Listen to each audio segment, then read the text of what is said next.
কি বন্ধুরা, তোমরা কোনোদিন ডিম ভাজা দেখেছো কিভাবে করে? আজকে শিখে নাও আমার মেয়ের কাছ থেকে ডিম ভাজা করে কিভাবে তরকারি করতে হয়। তাহলে চলো, প্রথমে কি দিচ্ছে দেখি, বলো।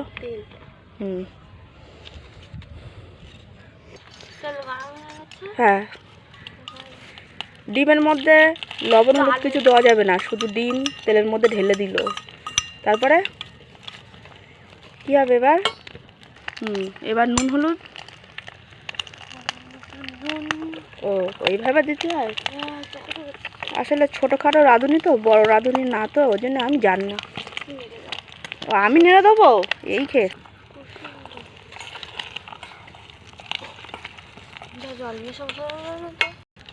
এবার ডিমটা ঝুরঝুরি করো।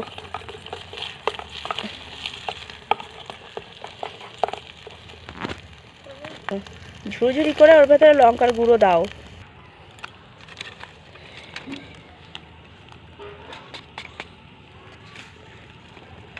লঙ্কার গুঁড়ো দেওয়ার পরে এবার ওর মধ্যে জল ঢেলে দেবে। আচ্ছা, জল ঢেলে দেওয়ার পরে ভালো করে নেড়ে নেবে, ভালো করে, যেন যেমন তেমন করে নাড়বেন না, ভালো করে নাড়বেন। আসলে বড় বড় রাঁধুনিরা তো। তারপরে আবার একটু হলুদ দেবেন, হলুদ দিয়ে আবার একটু নুন দেবেন। তারপরে দিদু কি মশলা করছে, এখন নিয়ে আসুক দেখি কি মশলা। আসলে ছোট মানুষের এই ছোট ছোট মুহূর্তগুলো অনেক দামি। মামার বাড়িতে যখন আসে, ওর দিদু এই ছোট ছোট উনুনগুলো করে রাখে ওর জন্য।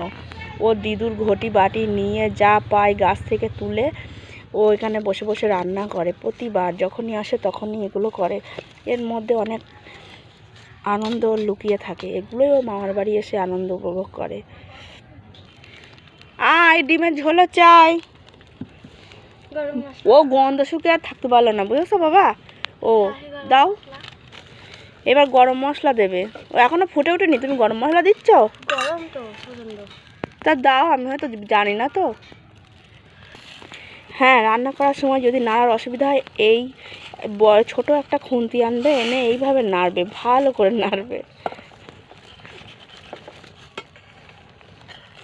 নাও। কোথায়?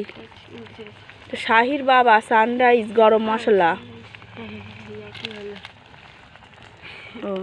এবার খুন্তি রাখা এভাবে গরম মশলা নেবে, অল্প নেওয়ার পরে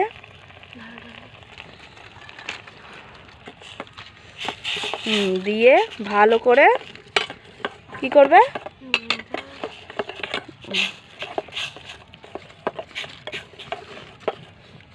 আর অবশ্যই রান্না করার সময় উনুনের পাশে এরকম একটা চেয়ার নিয়ে বসবে, না হলে কিন্তু রান্নাটা ভালো হবে না।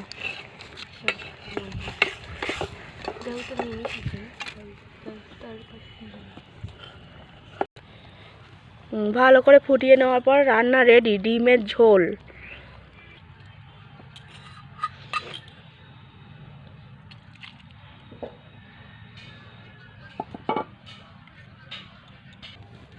রান্না করার শেষে এভাবেই চেয়ারে বসে বাটি নিয়ে আর এই চামচ নিয়ে বসে বসে খাবেন।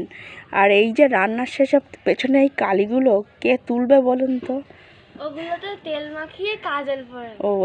এগুলো আর ফেলে দেবেন না, এগুলোর গায়ে তেল মাখিয়ে কাজল পরবেন, কপালে, চোখে, মুখে, যেখানে ইচ্ছা। ঠিক আছে, আর যদি কোনো রেসিপি দেখতে ইচ্ছা করে অবশ্যই কমেন্টে জানাবেন, আমার মেয়ে আপনাদের শেখাবে।